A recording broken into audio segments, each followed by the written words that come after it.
iPhone 7 Plus in 2023. Sulit pa rin kaya? Alam naman natin guys na basta iPhone, sure na magtatagal. Char, sana all nagtatagal.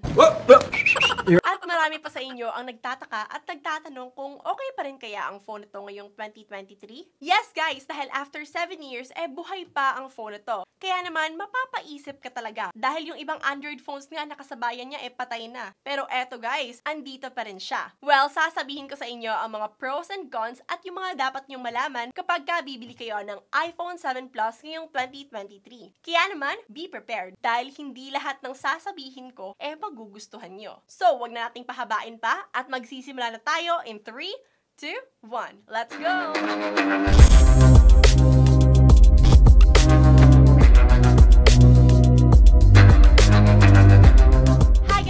I'm Christine and this is JTeen TV. So ngayon, eto na nga po si iPhone 7 Plus in the flesh. So ang variant nga po pala na nasa amin ay ang kanilang black variant. Pero kung gusto niyo po yung ibang kulay na pagpipilian, meron din pong rose gold, silver at marami pang iba. Now as you can see guys, dito sa kanyang build quality, eto ay mayroong glass front, aluminum back, and aluminum frame. So napakatibay talaga ng phone ito. Yung tipong kahit na mahulog to, hindi talaga ako mag-worry. Kagaya na lamang nito. Ay, sorry. Wala na. Finish na. Pero ayan guys, kompleto pa naman po siya. Oh, diba? Dapat ayaw mag-on. Charis, ibang button po yung napindot ko. Matibay ba talaga yan? Oo. Oh, diba? Aray.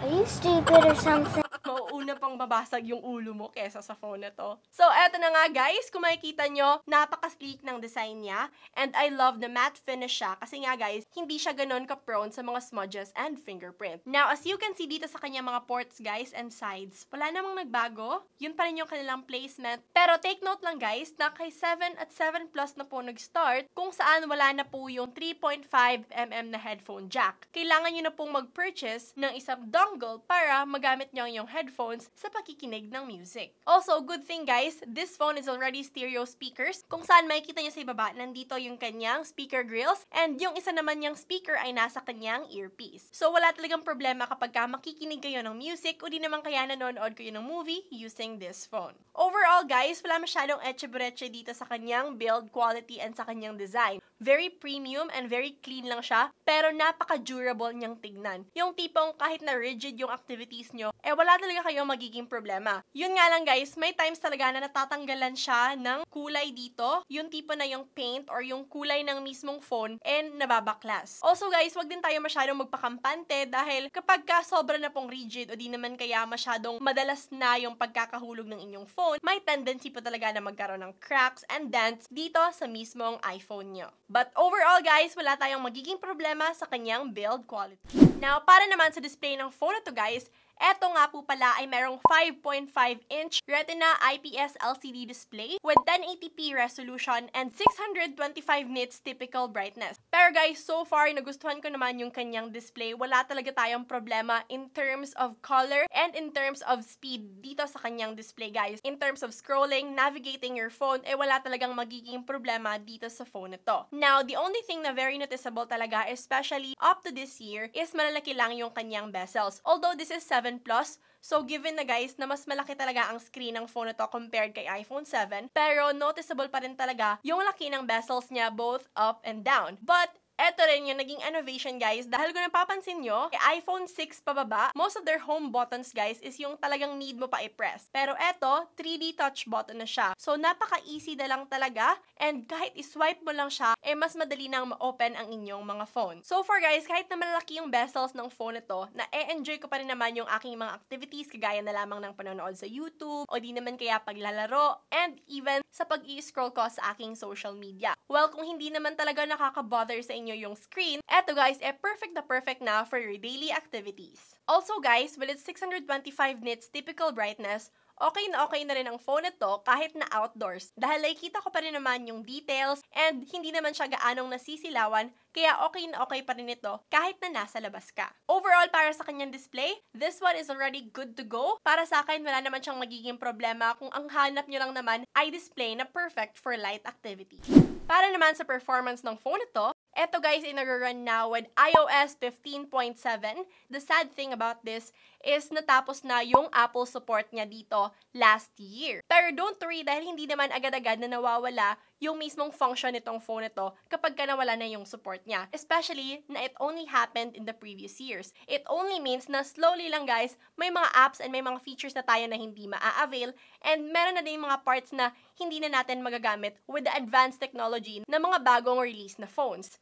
Pero eto guys, okay na okay pa rin naman with other apps. And so far, nakakagawa pa rin naman ako ng mga activities like social media, movie watching, Netflix, and even some of the games. Now, it also has 16nm Apple A10 Fusion para sa kanyang processor, which is okay na rin guys dahil tinest ko siya sa iba't ibang games. And dito tayo magsimula kay Mobile Legends. So, dito kay Mobile Legends, makakakuha tayo ng high graphics with high refresh rate. And so far guys, okay naman yung aking paglalaro dito. Yun nga lang, the only problem that I usually encounter kapag naglalaro kami dito ng Mobile Legends guys, is pagkakaroon ng throttling.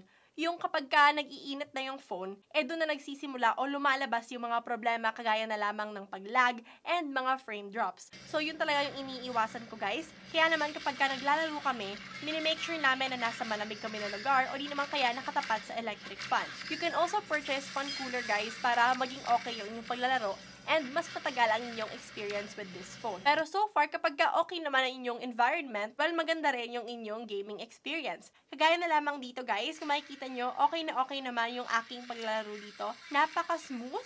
And also, even when clashing, wala ako masyadong nai-experience na lag and frame drops. Also, I like guys, the graphics. Yun nga lang, medyo malaki talaga yung bezels, pero kung hindi naman kayo na-bother, wala rin kayong magiging problema dito. So far, playable na playable si Mobile Legends, and I can say na if you're someone who's just starting to play Mobile Legends, o kung casual gamer ka lang, well, okay na ang phone na to para sa'yo. Now, dito naman kay Call of Duty guys, makakakuha tayo ng medium graphics with high frame rate.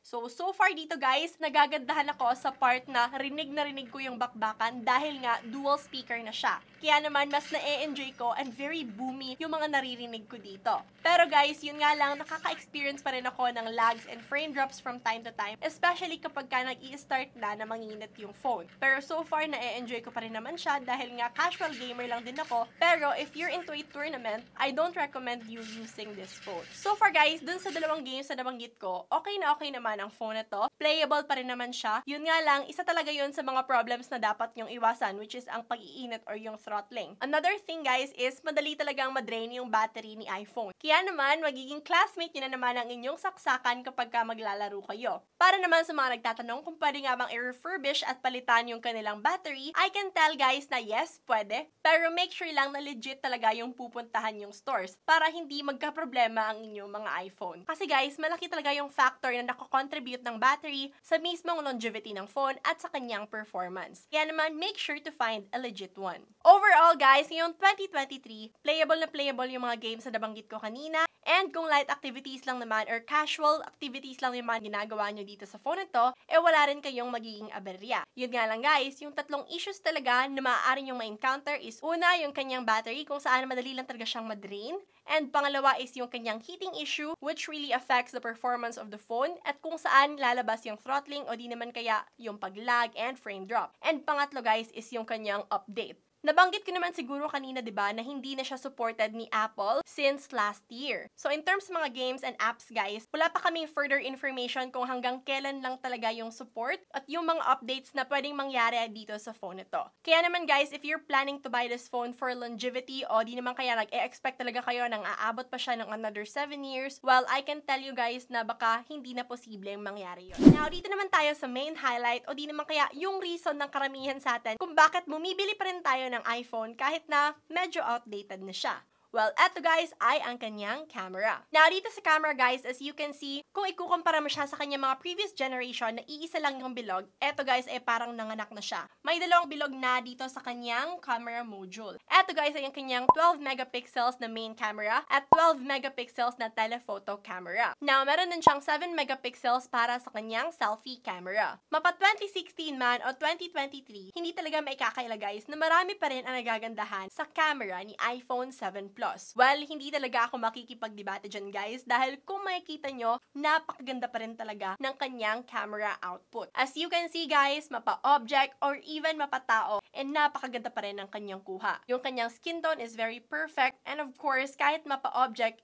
kuhang-kuha talaga kung ano yung nakikita mo sa personal. The only thing lang talaga na makakalaban nyo dito guys is ang storage. Kaya naman, take note talaga na kapag bibili kayo ng iPhone 7 Plus or kahit na anong iPhone units, always go for something na mas mataas yung storage. Dahil mas matagal ang gamit nyo yan. Knowing na hindi naman talaga expandable through micro SD card yung mga iPhone. Now, dito naman sa kanyang video quality guys, this has been my favorite. Kasi, maaaring may makatalo kay iPhone in terms of photos, pero pagdating sa video, well, iPhone is really number 1. Now, as you can see, dito sa phone na to, makakakuha tayo ng up to 4K at 30 FPS para sa kanyang main video camera, and 1080p at 30 FPS naman para sa kanyang selfie video camera. Now, as you can see guys, napakaganda talaga ng video quality nitong si iPhone 7 Plus. Perfect na perfect siya if you're really starting to do a vlog o di naman kaya mga TikTok videos, and most especially kapag gagawa kayo ng educational content with this phone. Talagang perfect na ang mapapasa niyong projects and even work from home. Also, friendly din ito pagdating sa mga video calls o di naman kaya online classes. Kaya naman guys, wala na akong hahanapin sa camera and video camera ni iPhone 7 Plus because this one is totally great.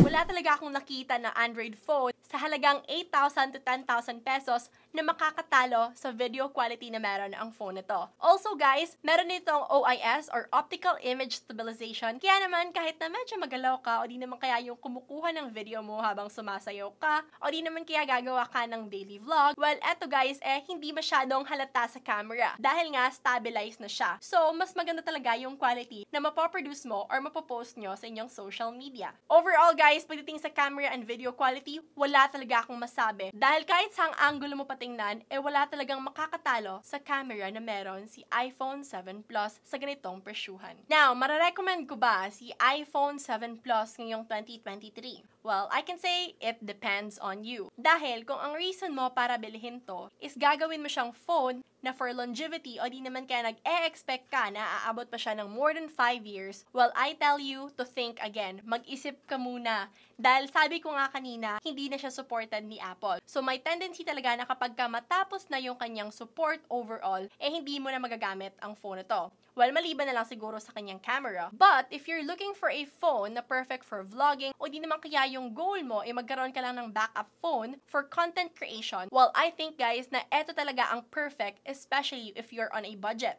Dahil kung i-consider natin yung price na meron siya, sa halagang 8 to 10,000 pesos, well, I can say na this one is perfect kapag ka yung goal mo talaga is content creation, vlogging, or educational purposes. Pero if you're someone na really on the go, o yung gusto mo talaga na eto yung main phone mo, well, pag-isipan nyo muna guys, hindi talaga siya on the go, especially when you're on a business call or business trip. So that's it. I hope na nagustuhan nyo yung video natin ngayon. Click the like button, and of course, comment down below kung ano pa yung gusto nyong i-review namin.